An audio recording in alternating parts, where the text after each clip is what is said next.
Hello everyone, welcome back to Money Tax YouTube channel. ನಾನು ನಿಮ್ಮ Kishore. So ಇವತ್ತಿನ ವಿಡಿಯೋದಲ್ಲಿ ನಾನು ಯಾವ ರೀತಿ ಸೆಬಿ ರಿಜಿಸ್ಟರ್ಡ್ ಪರ್ಸನ್ ಆದೆ ಮತ್ತು ನೀವು ಸೆಬಿ ರಿಜಿಸ್ಟರ್ಡ್ ಅಡ್ವೈಸರ್ ಆಗಬೇಕಾದ್ರೆ ಕ್ವಾಲಿಫಿಕೇಷನ್ಸ್ ಏನಿರಬೇಕು ಮತ್ತು ಯಾವ ರೀತಿ ಈಸಿಯಾಗಿ ಒಂದು ಎಕ್ಸಾಮ್ಸನ್ನು ಕ್ಲಿಯರ್ ಮಾಡಿ ಸರ್ಟಿಫಿಕೇಷನ್ ಗಳಿಸ್ಬೋದು, ನಿಮ್ಮ ಒಂದು ಇಂಟೆನ್ಷನ್ ಕೆರಿಯರ್ ಅನ್ನು ಈ ಒಂದು ಫೈನಾನ್ಸ್ ಫೀಲ್ಡಲ್ಲಿ ಬಿಲ್ಡಪ್ ಮಾಡ್ಬೋದಾದರೆ, ನೀವು ಜಾಬ್ ಕಡೆ ಹೋಗೋದಾದರೆ ಇದಕ್ಕೂ ತುಂಬ ಎಕ್ಸಲೆಂಟ್ ರಿಲೇಟೆಡ್ ಆದಂತಹ ಒಂದು ಸರ್ಟಿಫಿಕೇಷನ್ಸ್ ಇದೆ. ಸೊ ನೀವೇನಾದರೂ ಒಂದು ಇಂಡಿವಿಜುವಾಲಿಟಿಯಾಗಿ ಅಂದರೆ ರಿಜಿಸ್ಟರ್ಡ್ ಪರ್ಸನ್ ಆಗಬೇಕು ಅಂತಂತಿದ್ರೆ, ಅಂದರೆ ರಿಜಿಸ್ಟರ್ಡ್ ಇನ್ವೆಸ್ಟ್ಮೆಂಟ್ ಅಡ್ವೈಸರ್ ಆಗಬೇಕು ಅಂದರೆ ನಿಮ್ಗೆ ಏನು ಎಲಿಜಿಬಿಲಿಟಿ ಇರಬೇಕು, ಸೊ ಇದನ್ನು ಕಂಪ್ಲೀಟಾಗಿ ಡಿಸ್ಕಸ್ ಮಾಡೋಣ. ಸೊ ಮೊದಲಿಗೆ ನಾನೊಂದು 2 minutes ಇಂಟ್ರೊಡಕ್ಷನ್ ಕೊಡ್ತೀನಿ. ಅಂದರೆ ನನ್ನ ಒಂದು ಜರ್ನಿ ಯಾವ ಥರ ಆಯಿತು ಒಂದು SEBI registered mutual fund distributor ಆಗಬೇಕಾದ್ರೆ, ಸೊ ಇದನ್ನು ತಿಳಿಸ್ಕೊಡ್ತೀನಿ. ಸೊ 2019ಇಂದ ಮಾರ್ಕೆಟ್ಸಲ್ಲಿ ನಾನು ಆ್ಯಕ್ಟಿವ್ ಆಗಿದ್ದೆ. ಸೊ 2019ನಲ್ಲಿ ಒಳ್ಳೆ ರಿಟರ್ನ್ಸನ್ನು ಜನ್ರೇಟ್ ಮಾಡಿದೆ. ಸೊ ತದನಂತರ ಲಾಕ್ಡೌನಲ್ಲಿ ಇನ್ವೆಸ್ಟ್ಮೆಂಟ್ ಆಲ್ಮೋಸ್ಟ್ ಡಬಲ್ ಆಗಿತ್ತು ನಂದು.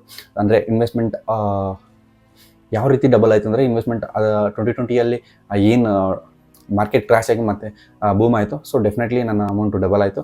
ಸೊ ಆ ಅಮೌಂಟನ್ನು ಎತ್ಕೊಂಡು ಬಂದು ನಾನು ಸ್ಟಾರ್ಟಿಂಗಲ್ಲಿ ಟ್ರೇಡಿಂಗ್ ಬಂದೆ. ಮತ್ತು 2021ನಲ್ಲಿ ಅನ್ಕೊತೀನಿ ಟ್ರೇಡಿಂಗ್ ಮಾಡಿ ಆಲ್ಮೋಸ್ಟ್ ಲಾಂಗ್ ಟರ್ಮಲ್ಲಿ ನಾನು ಗಳಿಸಿದಂತಹ ಒಂದು ಅಮೌಂಟ್ ಎಲ್ಲ ಲಾಸ್ ಮಾಡಿಕೊಂಡೆ.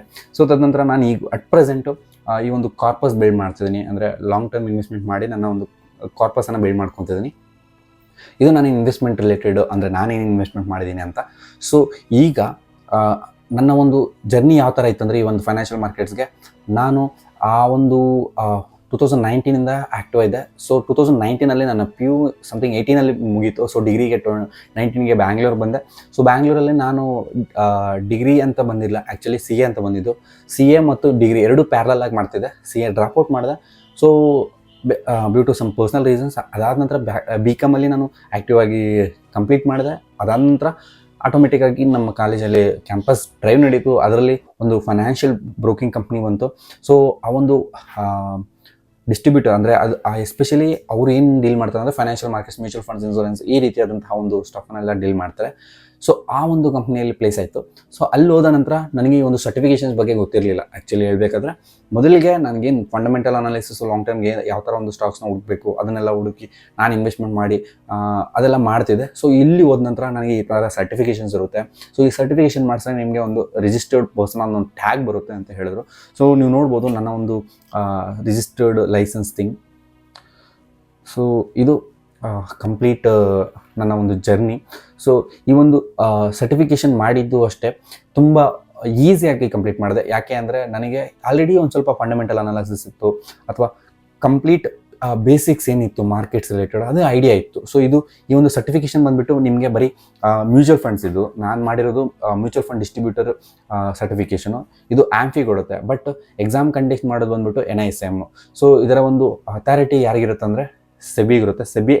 ಸೆಬಿಯ ಒಂದು ಸ್ಟ್ಯಾಟ್ಯುಟರಿ ಬಾಡಿನೇ ಈ ಒಂದು NISM ಏನು ಮಾಡುತ್ತೆ ಅಂದರೆ ಇದೊಂದು ಎಕ್ಸಾಮಿನೇಷನ್ ಬಾಡಿ. ಸೊ ಇವರು almost 20 exams more than conduct ಮಾಡ್ತಾರೆ.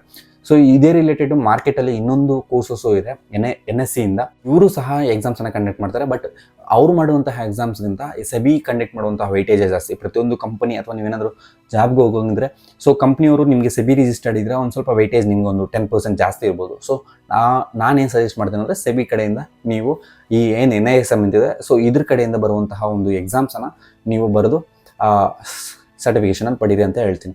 ಸೊ ಈ ಒಂದು ಸರ್ಟಿಫಿಕೇಷನಲ್ಲಿ ತುಂಬ ಡಿಫ್ರೆಂಟ್ ಸರ್ಟಿಫಿಕೇಷನ್ಸ್ ಇದೆ. ಒಂದೊಂದು ಕ್ಯಾಟಗರಿಗೆ ಒಂದೊಂದು ಸರ್ಟಿಫಿಕೇಷನ್ ಇದೆ. ನೀವು ಎಲ್ಲಿ ಹೋಗಬೇಕು ಅಂದ್ಕೊಂಡಿದ್ದೀರಾ ಅಂದರೆ, ಈಗ ನಾನು ಮ್ಯೂಚುವಲ್ ಫಂಡ್ಸಲ್ಲಿದ್ದೆ. ಸೊ ನಾನು ಮ್ಯೂಚುವಲ್ ಸರ್ಟಿಫಿಕೇಷನ್ ಮಾಡಿದೆ.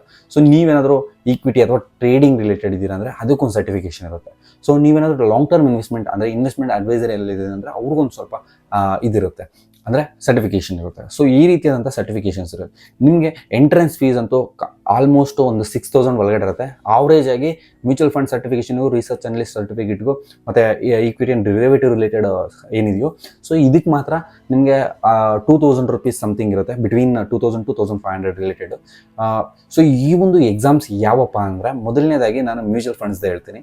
ಸೊ ಈ ಒಂದು ಮ್ಯೂಚುವಲ್ ಫಂಡ್ಸ್ ರಿಲೇಟೆಡ್ ಎಕ್ಸಾಮ್ ಯಾವ ರೀತಿ ಇರುತ್ತಪ್ಪ ಅಂದರೆ, ಸೊ ಈ ಒಂದು ಎಕ್ಸಾಮ್ಗೆ ನಿಮಗೆ ಬೇಕಿರುವಂತಹ ಕಂಪ್ಲೀಟ್ ಮೆಟೀರಿಯಲ್, ಅಂದರೆ ಏನು ಓದ್ಕೋಬೇಕು, ಎಕ್ಸಾಮಲ್ಲಿ ಏನು ಕ್ವಶನ್ಸ್ ಬರುತ್ತೆ, ಯಾವೆಲ್ಲ ಕ್ವಶನ್ಸ್ ಬರುತ್ತೆ ಅಂತಿರಲ್ಲ, ಅದಕ್ಕೆ ಬೇಕಿರುವಂತಹ ಮೆಟೀರಿಯಲ್ ಒಂದು ಸ್ಟಡಿ ಬುಕ್ಕನ್ನು ಕೊಡ್ತಾರೆ.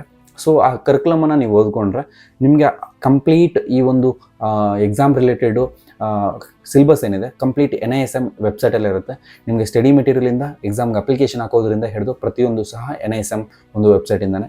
ಸೊ ನೀವು ವೆಬ್ಸೈಟಲ್ಲಿ ನೀವು ಈ ಒಂದು ಎಕ್ಸಾಮನ್ನು ಅಪ್ಲೈ ಮಾಡಿಕೊಂಡ್ರೆ ಸೊ ನಿಮ್ಗೆ ಅಲ್ಲಿ ಕರಿಕ್ಯುಲಮ್ ಇರುತ್ತೆ. ಸೊ ಆ ಕರಿಕ್ಯುಲಮಲ್ಲಿ ನೀವು ಈ ಒಂದು ಡೌನ್ಲೋಡ್ ಮಾಡಿಕೊಂಡು ಎಕ್ಸಾಮ್ ಸ್ಲಾಟ್ಸ್ ಇರುತ್ತೆ 15 days ಅಥವಾ ಒಂದು ಮಂತಲ್ಲೆಲ್ಲ ಆಲ್ಮೋಸ್ಟ್ ನಡೀತಾನೆ ಇರುತ್ತೆ. ಸೊ ಇದರಲ್ಲೂ ಕಂಪ್ಯೂಟರ್ ಬೇಸ್ಡ್ ಇರುತ್ತೆ. ಆಲ್ಮೋಸ್ಟ್ ಎಲ್ಲರೂ ಕಂಪ್ಯೂಟರ್ ಬೇಸ್ಡೇ ಚೂಸ್ ಮಾಡಿಕೊಂಡು ಬರೆಯಲಿಕ್ಕೆ ಸ್ಟಾರ್ಟ್ ಮಾಡ್ತಾರೆ. ಸೊ ನೀವು ಸಹ ಈ ಒಂದು ಎಕ್ಸಾಮಲ್ಲಿ 50 ಕ್ವಶನ್ಸ್ ಇರುತ್ತೆ. ಸೊ 100 ಮಾರ್ಕ್ಸ್ ಇರುತ್ತೆ. ಈಚ್ ಕ್ವಶನ್ ಕ್ಯಾರೀಸ್ 2 ಮಾರ್ಕ್ಸ್ ಆ ಥರ ಇರುತ್ತೆ. ಸೊ ಕೆಲವೊಂದು ಎಕ್ಸಾಮ್ಸಲ್ಲಿ ಈಚ್ ಕ್ವಶನ್ ಕ್ಯಾರೀಸ್ 1 ಮಾರ್ಕ್ಸ್ ಇರುತ್ತೆ. ಕೆಲವೊಂದು ಎಕ್ಸಾಮ್ಸಲ್ಲಿ ನೆಗೆಟಿವ್ ಮಾರ್ಕಿಂಗ್ ಇರುತ್ತೆ. ಸೊ ನಾನು ಎಸ್ಪೆಷಲಿ ಮ್ಯೂಚುವಲ್ ಫಂಡ್ಸ್ ಹೇಳೋದಾದರೆ ಸೊ ಈ ಒಂದು ಮ್ಯೂಚುವಲ್ ಫಂಡ್ ಎಕ್ಸಾಮ್ಗೆ ನಿಮಗೆ ಅಟ್ಲೀಸ್ಟ್ 50% ಆಫ್ ಮಾರ್ಕ್ಸ್ ಅನ್ನೋದು ಬರಬೇಕು. ಸೊ ನಿಮಗೆ ಅವಾಗ ಮಾತ್ರ ಪಾಸ್ ಅಂತ ಕನ್ಸಿಡ್ರೇಷನ್ ಮಾಡ್ತಾರೆ. ಸೊ ಈ ಒಂದು ಎಕ್ಸಾಮ್ ಏನಿದೆ ಸೊ ಈ ಒಂದು ಎಕ್ಸಾಮ್ಗೆ ನೀವು ಅಪ್ಲಿಕೇಶನ್ ಹಾಕಬೇಕಾದ್ರೆ ಇದರ ಒಂದು ಮೈನ್ ಎಕ್ಸಾಮ್ ನೇಮ್ ಬಂದುಬಿಟ್ಟು 5A and 5B mutual fund distribution certification ಅಂತ, ಅಥವಾ ಮ್ಯೂಚುವಲ್ ಫಂಡ್ ಡಿಸ್ಟ್ರಿಬ್ಯೂಟರ್ ರಿಲೇಟೆಡ್ ಈ ಒಂದು ಎಕ್ಸಾಮ್ಸನ್ನು ಕಂಡಕ್ಟ್ ಮಾಡ್ತಾರೆ.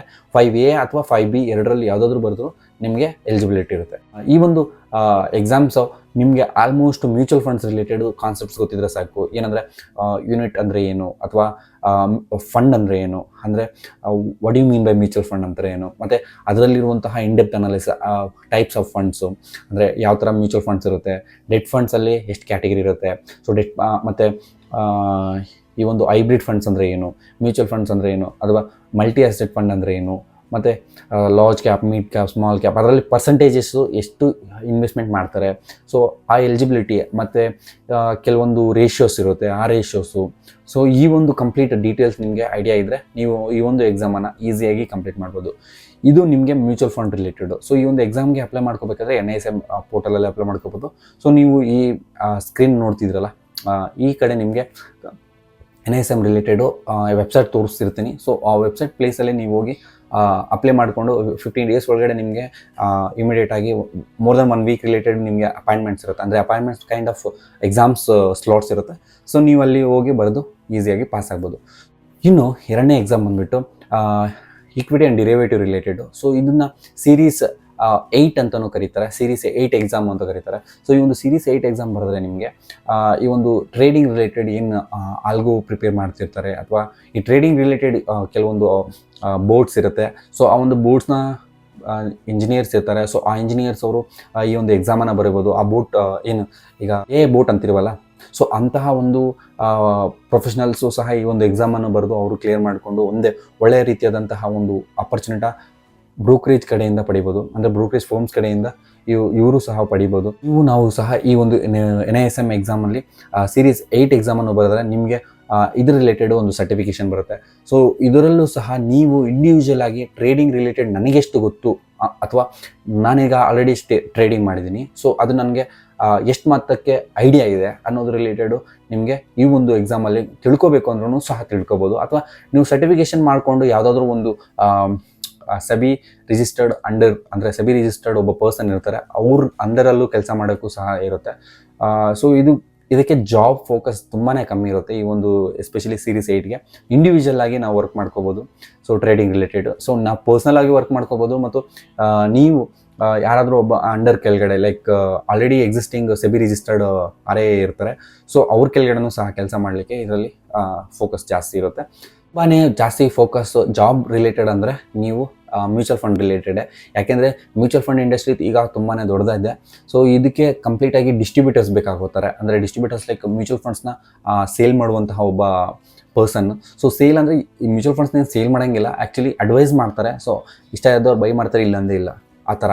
ಸೊ ಈ ಒಂದು ತುಂಬಾ AMCs ಅಂತಾರೆ. ಸೊ ಈ AMCs ಏನಿದೆಯೋ, ಸೊ ಈ ಒಂದು AMCs ತುಂಬಾ ರೆಕ್ರೂಟ್ಮೆಂಟನ್ನು ಕರೀತಾ ಇರ್ತಾರೆ. ಅಂದರೆ ಅವ್ರು ರೆಕ್ರೂಟ್ ಮಾಡ್ಕೊತಾ ಇರ್ತಾರೆ. ಮೋಸ್ಟ್ಲಿ ಈ NISM ಕಡೆಯಿಂದ ಎಕ್ಸಾಮನ್ನು ಪಾಸ್ ಆಗಿರೋರಿಗೆ 50% ವೈಟೇಜ್ ಜಾಸ್ತಿ ಇರುತ್ತೆ. ನೀವೇನಾದರೂ ನಾರ್ಮಲ್ ಡಿಗ್ರಿ ಮಾಡ್ಕೊಂಡು ಹೋಗಿ ನೀವೇನಾದ್ರು ಜಾಬ್ ಸಿಕ್ ಮಾಡ್ತಿದ್ರೆ ಈ ಒಂದು AMC ಕಡೆಯಿಂದ ಡೆಫಿನೆಟ್ಲಿ ಅದು ನಾಟ್ ಪಾಸಿಬಲ್. ನೀವು ಇನ್ನು ಬ್ಯಾಂಕಿಂಗ್ ಸೆಕ್ಟರ್, ಎಸ್ಪೆಷಲಿ ಬ್ಯಾಂಕಿಂಗ್ ಸೆಕ್ಟರಲ್ಲಿ ತುಂಬಾ ಸ್ಕೋಪ್ ಇರುವಂತಹ ಒಂದು ಪೊಸಿಷನ್ ಏನಂದರೆ ರಿಲೇಷನ್ಶಿಪ್ ಮ್ಯಾನೇಜರ್. ಪ್ರತಿಯೊಂದು ಬ್ಯಾಂಕಲ್ಲಿ ನೀವು ನೋಡಿದ್ರೆ ಪ್ರತಿಯೊಬ್ಬ ಮ್ಯಾನೇಜರೇ ಈಗ ಆಲ್ಮೋಸ್ಟ್ ಅಲ್ಲಿ ನಿಮಗೆ ಮ್ಯೂಚುವಲ್ ಫಂಡ್ ಸಜೆಷನ್ಸ್ ಮಾಡ್ತಿರುತ್ತೆ. ಬೇರೆ ಬ್ಯಾಂಕ್ ಪೀಪಲ್ ಯಾರೂ ಮಾಡ್ತಿರಲ್ಲ. ಈಗ ಹೊಸದಾಗಿ ಬ್ಯಾಂಕ್ಸ್ ಲೈಕ್ ICICI ಬ್ಯಾಂಕ್ ಅಂತೂ ಅಗ್ರೆಸಿವ್ ಆಗಿ ಈ ಒಂದು ಮ್ಯೂಚುವಲ್ ಫಂಡ್ ಸರ್ಟಿಫಿಕೇಷನ್ ಇರುವಂತಹ ಒಂದು ಕ್ಯಾಂಡಿಡೇಟ್ಸ್ನ ಹೈರ್ ಮಾಡ್ಕೊತಿದ್ದಾರೆ ಅಗ್ರೆಸಿವ್ ಆಗಿ. ಆ್ಯಕ್ಚುಲಿ ಅವ್ರಿಗೆ ಗೊತ್ತಿದೆ ಯಾವ ಥರ ಮಾರ್ಕೆಟ್ ತಿನ್ನಿದೆ, ಈಗ ಎಕ್ಸ್ಪ್ಯಾಂಡ್ ಆಗ್ತಿದೆ ಅಂತ. ಸೊ ಇನ್ನೂ ಕೆಲವೊಂದು ಎಲ್ಲ ಬ್ಯಾಂಕ್ಸ್ ಆಲ್ಮೋಸ್ಟ್ ಅವ್ರದ್ದೇ ಅಂತಲ್ಲ, ಪ್ರತಿಯೊಂದು ಬ್ಯಾಂಕಲ್ಲೂ ಸಹ ಓಪನಿಂಗ್ಸ್ ಇದೆ. SBI ಇಂದ ಹಿಡಿದು ಪ್ರತಿಯೊಬ್ಬರು ಸಹ ರಿಲೇಷನ್ಶಿಪ್ ಮ್ಯಾನೇಜರ್ಗೆ ತುಂಬಾ ಓಪನಿಂಗ್ಸ್ ಇದೆ. ನೀವು ಸ್ಯಾಲ್ರಿನೂ ಎಕ್ಸ್ಪೆಕ್ಟೆಡ್ ಮೋರ್ ದೆನ್ 4 lakh ಎಲ್ಲ ನೋಡ್ಬೋದು ನೀವು ಈ ಒಂದು ಇಂಡಸ್ಟ್ರಿಲಿ. ಎಸ್ಪೆಷಲಿ ಬ್ಯಾಂಕಿಂಗ್ ಸೆಕ್ಟರಲ್ಲಿ ನೋಡ್ತಿದ್ದಾರೆ ಮಿನಿಮಮ್ 3 lakhs ಇರುತ್ತೆ. ಮೋರ್ ದೆನ್ 10 lakhs ಕೆಲವೊಂದು ಪ್ಯಾಕೇಜ್ಗಳು ಇದೆ ಈ ಒಂದು ಇಂಡಸ್ಟ್ರಿಯಲ್ಲಿ. ಕೆಲವೊಂದು big players like Bajaj Capital ಅಂತಿದೆ, ಮತ್ತು ಆನಂದ್ ರಾಟಿ ಇದೆ, ಮತ್ತು ಕೆಲವೊಂದು ತುಂಬ ಜಾಸ್ತಿ ಫೈನಾನ್ಷಿಯಲ್ ಫರ್ಮ್ಸ್ ಇದೆ. ಸೊ ಅದರಲ್ಲೂ ಕೆಲಸ ಮಾಡ್ಬೋದು ನೀವು ಈ ಮ್ಯೂಚುವಲ್ ಫಂಡ್ಸ್ ರಿಲೇಟೆಡ್. ಸೊ ಈ ಒಂದು ಎಡ್ ಸರ್ಟಿಫಿಕೇಷನಲ್ಲಿ ಮೊದಲನೇದೇ ತುಂಬ ವೆಯ್ಟೇಜ್ ಇರೋದು. ಅಂದರೆ ಜಾಬ್ಸ್ ಪರ್ಪಸ್ ಆದರೆ ಇಂಡಿವಿಜುವಲ್ ನಾನ್ ಟ್ರೇಡಿಂಗ್ ಮಾಡಬೇಕು, ಅಥವಾ ನಾನು ಟ್ರೇಡಿಂಗಲ್ಲಿ ಅಲ್ಗರಿದಮ್ ರಿಲೇಟೆಡ್ ಆಗಿರಲಿ, ಇನ್ನೂ ತುಂಬ ಜಾಸ್ತಿ ಇಂಟ್ರೆಸ್ಟ್ ಆಗಿ ನಾನು ಏನಾದರೂ ಬಾಟ್ ಕ್ರಿಯೇಟ್ ಮಾಡ್ತಿದ್ದೀನಿ ಅಂದರೆ ಸೊ NISM Series 8. ಸೊ ತದನಂತರ ಈ ಒಂದು ಏನಿದೆ, ತದನಂತರ research analyst, SEBI registered research analyst. So SEBI registered research analyst ಆಗಬೇಕಾದ್ರೆ ನೀವು Series 15 ಎಕ್ಸಾಮನ್ನು ಬರೀಬೇಕಾಗುತ್ತೆ. ಸೊ ರಿಸರ್ಚ್ ಅನಲಿಸ್ಟು ನೀವು ಈಸಿಯಾಗಿ ಆಗೋಕ್ಕಾಗಲ್ಲ, ಯಾಕೆ ಅಂದರೆ ಇದರಲ್ಲಿ ಒಂದು ಸ್ವಲ್ಪ ಡಿಫಿಕಲ್ಟಿ ಇರುತ್ತೆ. ಕಂಪ್ಲೀಟ್ ಪ್ಯಾಕೇಜ್ ಅಂತ ಹೇಳ್ಬೋದು. ಸೊ ಮಿನಿಮಮ್ ಒಂದು 5 to 10 days ಫೈನಾನ್ಷಿಯಲ್ ಬ್ಯಾಕ್ಗ್ರೌಂಡ್ ಆದ್ರೆ ಒಂದು ಸ್ವಲ್ಪ ಸಿಲೆಬಸ್ನೆಲ್ಲ ಕಂಪ್ಲೀಟಾಗಿ ಓದ್ಕೊಂಡ್ಬಿಟ್ರೆ, ಕೆಲವು ತುಂಬ ಅಡ್ವಾನ್ಸ್ಡ್ ಇರೋರು ಸಹ ವಿದಿನ್ ಮಂಡೆಯಲ್ಲಿ ಮುಗಿಸುವಂತಹ ಕೋರ್ಸ್ ಇದು ರಿಸರ್ಚ್ ಅನಲಿಸ್ಟ್ ಕೋರ್ಸು. ಕೆಲವರು 1 month ತಗೋಬೇಕು ಆಲ್ರೆಡಿ ಫೀಲ್ಡಲ್ಲಿ ಇದ್ದು ಒಂದು ಸ್ವಲ್ಪ ಆವರೇಜ್ ನಾಲೆಜ್ ಇರೋದಾದರೆ. ಸೊ ನಾನು ಇದುವರೆಗೂ ಯಾವುದು ಟ್ರೈ ಮಾಡಿಲ್ಲ ಇದು ರಿಲೇಟೆಡು ಆ್ಯಕ್ಚುಲಿ. ಸೊ ನೀವೇನಾದರೂ ಈ ರಿಸರ್ಚ್ ಅನಲಿಸ್ಟ್ ಅಂದರೆ, ಈ ಒಂದು ರಿಸರ್ಚ್ ಅನಲಿಸ್ಟು ಇದು ಫೌಂಡೇಶನ್ ಅಂತ ಹೇಳ್ಬೋದು RIIಗೆ. ಸೊ RII ಏನಪ್ಪ ಅಂದರೆ, ಸೊ ಅದು ರಿಜಿಸ್ಟರ್ಡ್ ಇನ್ವೆಸ್ಟ್ಮೆಂಟ್ ಅಡ್ವೈಸರ್ ಅಂತ. ಸೊ ಈ ರಿಜಿಸ್ಟರ್ಡ್ ಇನ್ವೆಸ್ಟ್ಮೆಂಟ್ ಅಡ್ವೈಸರ್ ಆಗಬೇಕಾದ್ರೆ ಸೆಬಿ ಕಡೆಯಿಂದ ರಿಜಿಸ್ಟರ್ಡ್ ಲೈಸೆನ್ಸ್ ಬರಬೇಕಾದ್ರೆ ನಿಮಗೆ ಸೊ ಈ ಒಂದು ಎಕ್ಸಾಮು ಸಹ ಕಂಪ್ಲೀಟ್ ಆಗಿರಬೇಕು, ಅಥವಾ ಇನ್ನೊಂದು ಆಪ್ಷನ್ ಇದೆ ಅದಕ್ಕೆ, ಪೋಸ್ಟ್ ಗ್ರಾಜುಯೇಷನ್ ಡಿಗ್ರಿ ಆಗಿರಬೇಕು ಎನಿ ಫೈನಾನ್ಸ್ ಆರ್ ಬಿಸ್ನೆಸ್ ಫೀಲ್ಡಲ್ಲಿ.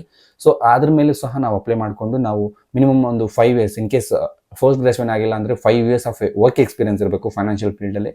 ಸೊ ಅಂಥ ಒಂದು ಕ್ರೈಟೀರಿಯಾನೂ ಸಹ ಇದೆ RIIಗೆ ಆದರೆ. ಸೊ ಈಗ ಈ ಒಂದು ರಿಸರ್ಚ್ ಅನಲಿಸ್ಟ್ ಆಗಬೇಕಾದ್ರೆ ನಿಮಗೆ ಇದರಲ್ಲೂ ಸಹ ತುಂಬ ಸ್ಕೋಪ್ ಇದೆ. ಈ ಒಂದು ರಿಸರ್ಚ್ ಅನಲಿಸ್ಟ್ ಎಕ್ಸಾಮ್ ಏನಿದೆ NISM Series 15 ಅಂತ. ಸೊ ಈ ಒಂದು NISM Series 15ಗೆ ಸಮ್ವೇರ್ ಅರೌಂಡ್ 2000 ಎಷ್ಟೋ ಇರಬೇಕು, 2000 or 3000 ಎಷ್ಟೋ ಇದೆ ಅಮೌಂಟು. ಸೊ ಇದನ್ನು ನೀವು ಅಪ್ಲೈ ಮಾಡಿದ್ರೆ ಸೊ ನಿಮಗೆ ವಿತಿನ್ ಅದರಲ್ಲಿ ಕಂಪ್ಲೀಟ್ ಆಗಿ ಡೀಟೇಲ್ಸ್ ಇರುತ್ತೆ. ಸೊ ಕರಿಕ್ಯುಲಮ್ ಏನಿದೆ ಅದೆಲ್ಲ ನೀವು ಓದ್ಕೊಂಬಿಟ್ಟು ಈಸಿಯಾಗಿ ಎಕ್ಸಾಮ್ ಕ್ಲಿಯರ್ ಮಾಡಿದ್ರೆ ನಿಮಗೆ ಸರ್ಟಿಫಿಕೇಷನ್ ಸಿಗುತ್ತೆ. ಇನ್ನು ಈ ಒಂದು ಸರ್ಟಿಫಿಕೇಶನ್ ಮುಗ್ದಾದ ನಂತರ ನೀವು ಜಾಬ್ ಪರ್ಸನ್ ಅನ್ನು ನೋಡ್ತಿದ್ರು ಅಂದರೆ ಜಾಬ್ ಓರಿಯೆಂಟೆಡ್ ಏನಾದರೂ ಈ ಒಂದು ಎಕ್ಸಾಮ್ ಬರೀತಿದ್ರೆ ಅಂದರೆ ಡೆಫಿನೆಟ್ಲಿ ಈ ಒಂದು ಜಾಬ್ ರಿಲೇಟೆಡ್ ಒಂದು ರಿಸರ್ಚ್ ಅನಲಿಸ್ಟ್ ಪ್ರೊಫೈಲ್ ಏನಿದೆ, ಸೊ ಈ ಒಂದು ಪ್ರೊಫೈಲ್ಗೆ ತುಂಬಾ ವೇಕೆನ್ಸೀಸ್ ಇದೆ. ಸೊ ಡೆಫಿನೆಟ್ಲಿ ಎಲ್ಲಿ ಅಂತ ಕೇಳಿದ್ರೆ ಈಗ ಆಲ್ಮೋಸ್ಟ್ ಆಲ್ ಈ ಒಂದು ರೇಟಿಂಗ್ ಏಜೆನ್ಸೀಸ್ ಏನಿದೆ, JP Morgan ಆಗಿರಲಿ, ಇನ್ನು ಕೆಲವೊಂದು ತುಂಬಾ ರೇಟಿಂಗ್ ಏಜೆನ್ಸಿ ಇದೆ, ಕ್ರಿಸಿಲ್ ಆಗಿರಲಿ, ಈ ರೀತಿಯಾದಂತಹ ರೇಟಿಂಗ್ ಏಜೆನ್ಸಿಗೆ ಈ ಒಂದು ರಿಸರ್ಚ್ ಅನಲಿಸ್ಟು ತುಂಬಾ ನೆಸೆಸರಿ ಇರ್ತಾರೆ. ಹೈ ಪೇಯಿಂಗ್ ಜಾಬ್ ಅಂತಲೂ ಸಹ ಹೇಳ್ತೀನಿ. ಸೊ ಈ ಒಂದು ರಿಸರ್ಚ್ ಅನಲಿಸ್ಟ್ಗೆ ತುಂಬಾ ಡಿಮ್ಯಾಂಡ್ ಇದೆ. ನೀವೇನಾದರೂ ಮಾಡಂಗಿದ್ರೆ ಮಾಡಿ ಮುಗಿಸಿ, ಸೊ ನಿಮಗೂ ಸಹ ಒಳ್ಳೆ ಫ್ಯೂಚರ್ ಇರುತ್ತೆ. ಸೊ ಇದರಲ್ಲಿ ಮೈನಾಗಿ ನಾವು ಫೋಕಸ್ ಮಾಡಬೇಕಾಗಿರೋದು ನಿಮ್ಮ ಇಂಡಿವಿಜುವಾಲಿಟಿಗೆ ನೀವು ಏನಾದರೂ ಟೆಸ್ಟ್ ಮಾಡ್ಕೋಬೇಕು, ಅಥವಾ ಈ ಒಂದು ಟ್ರೇಡಿಂಗ್ ರಿಲೇಟೆಡ್ ನಿಮ್ಗೇನಾದರೂ ತುಂಬ ನಾಲೆಜ್ ಬೇಕು, ಅಥವಾ ನಾವು ಆಲ್ರೆಡಿ ತೊಗೊಂಡಿದ್ದೀನಿ ಅಂದರೆ ನಿಮ್ಮ ಒಂದು ಎಲಿಜಿಬಿಲಿಟಿನ ಚೆಕ್ ಮಾಡ್ಕೋಬೇಕಾದ್ರೆ ನೀವು ಈ ಒಂದು NISM Series 8 ಅನ್ನೋದು ಎಕ್ಸಾಮನ್ನು ಬರೀರಿ. ಸೊ ನೀವೇನಾದರೂ ಜಾಬ್ ಪರ್ಪಸ್ ಏನಾದರೂ ನೋಡ್ತಿದ್ದೀರ ಅಂದರೆ, ಅಥವಾ ಮ್ಯೂಚುವಲ್ ಫಂಡ್ ಡಿಸ್ಟ್ರಿಬ್ಯೂಟರ್ ಆಗಿ ಓನಾಗಿ ಮಾಡಬೇಕು ಅಂತಂದರೆ 5A and 5B mutual fund distribution related exams, so ಅದನ್ನು ಮಾಡಿ. ಸೊ ನೀವು ಕಂಪ್ಲೀಟಾಗಿ ನಾನು stock market related investment advisor ಆಗಬೇಕು ಅಂದ್ಕೊಂಡಿದ್ರೆ ರಿಸರ್ಚ್ ಅನಲಿಸ್ಟನ್ನು ಬರೆದು, ಸೊ ಅದಕ್ಕೆ ತದನಂತರ ಬೇರೆ ಪ್ರೊಸೆಸ್ ಇದೆ. ಸೊ ಆ ಒಂದು ಫೀಸ್ ಸ್ಟ್ರಕ್ಚರು ತುಂಬ ಡಿಫ್ರೆಂಟ್ ಇರುತ್ತೆ. ಸೊ ಅದನ್ನು ಮುಗಿಸಿ ಅದಾದ ನಂತರ ನಿಮಗೆ ಈ ಒಂದು ರಿಜಿಸ್ಟರ್ಡ್ ಇನ್ವೆಸ್ಟ್ಮೆಂಟ್ ಅಡ್ವೈಸರ್ ಆಗಬೇಕಾದ್ರೆ ನಿಮಗೆ ತುಂಬಾ ಲೆವೆಲ್ಸ್ ಇರುತ್ತೆ. ಸೊ ಆ ಲೆವೆಲ್ಸಲ್ಲಿ ನೀವೆಲ್ಲ ಪಾಸ್ ಆಗಬೇಕಾಗುತ್ತೆ. ಸೊ ಮೇಯ್ನಾಗಿ ಮತ್ತೆ ಅದಾದ ನಂತರ ಕೆಲವೊಂದು ಒಂದು ಇಂಟರ್ವ್ಯೂ ಇರುತ್ತೆ. ಸೊ ಅವರು ಇಂಟರ್ವ್ಯೂ ಮಾಡ್ತಾರೆ, ಮೋರ್ ದೆನ್ 100-150 ಕ್ವಶನ್ಸನ್ನು ಸ್ಟಾಕ್ ಮಾರ್ಕೆಟ್ ರಿಲೇಟೆಡ್ ಕೇಳ್ತಾರೆ. So what is a PE, what is a PE ratio, ಅಥವಾ ಬುಕ್ ವ್ಯಾಲ್ಯೂ ಅಂದರೆ ಏನು, ಮತ್ತು ಫಂಡಮೆಂಟಲ್ ಅನಾಲಿಸಿಸಲ್ಲಿ ನಾವು ಡೆಟ್ ಟು ಈಕ್ವಿಟಿ ರೇಷಿಯೋ ಅಂದ್ರೇನು, ಕರೆಂಟ್ ರೇಷಿಯೋ, ಈ ತುಂಬಾ ವರ್ಕಿಂಗ್ ಕ್ಯಾಪಿಟಲ್ ರೇಷಿಯೋ ತುಂಬಾ ಇದೆ. ಇದ್ರ ರಿಲೇಟೆಡ್ ರೇಷಿಯೋಸ್ ಆಗಿರಲಿ, ಅದು ಇದು ಎಲ್ಲ ಕೇಳಿ ಮೆದಲ್ನೆಲ್ಲ ಕಿತ್ತಾಕ್ಬಿಡ್ತಾರೆ ಇವ್ರಿಗೆ. ಯಾಕೆಂದರೆ ನಮ್ಮ ಇಂಡಿಯಾದಲ್ಲಿ ಮೋರ್ ದೆನ್ 1500 ಇದ್ದಾರೆ ಅನ್ಕೊತೀನಿ ರಿಜಿಸ್ಟರ್ಡ್ ಇನ್ವೆಸ್ಟ್ಮೆಂಟ್ ಅಡ್ವೈಸರು. ಸೊ ನೀವು ಅಬ್ಸರ್ವ್ ಮಾಡ್ಬೋದು, ಇಷ್ಟೊಂದು ಎಂಟೈರ್ ಇಂಡಿಯಾಗೆ 140 crore ಪೀಪಲ್ ಏನಿದ್ದಾರೆ, ಸೊ 140 crore ಪೀಪಲ್ಗೂ ಓನ್ಲಿ 1500 ಇನ್ವೆಸ್ಟ್ಮೆಂಟ್ ಅಡ್ವೈಸರ್ಸ್ ಇದ್ದಾರೆ. ಸೊ ಈ ಒಂದು ಪ್ರೊಫೈಲ್ಗಿರುವಂತಹ ಸ್ಕೋಪ್ ನೋಡ್ಬೋದು ನೀವು, ತುಂಬಾ ಡಿಮ್ಯಾಂಡ್ ಇದೆ, ಹೈ ಡಿಮ್ಯಾಂಡ್ ಇದೆ. ಸೊ ಇದ್ರ ರಿಲೇಟೆಡು ಇಂದು ಇನ್ಫಾರ್ಮೇಷನ್ ನಿಮ್ಗೇನಾದರೂ ಈ ಒಂದು ವಿಡಿಯೋ ಏನಾದರೂ ಇಷ್ಟ ಆಗಿದ್ರೆ ಖಂಡಿತ ಈ ಒಂದು ವಿಡಿಯೋಗೆ ಒಂದು ಲೈಕ್ ಮಾಡಿ ಮತ್ತು ನಿಮ್ಮ ಸ್ನೇಹಿತರ ಜೊತೆಗೆ ಹಂಚಿಕೊಳ್ಳಿ ಈ ಒಂದು ಮಾಹಿತಿಯನ್ನು ಅಂತ ಹೇಳ್ತಿ ಈ ಒಂದು ವಿಡಿಯೋನ ಇಲ್ಲೇ ಮುಗಿಸ್ತೀನಿ. ಜೈ ಹಿಂದ್, ಜೈ ಕರ್ನಾಟಕ.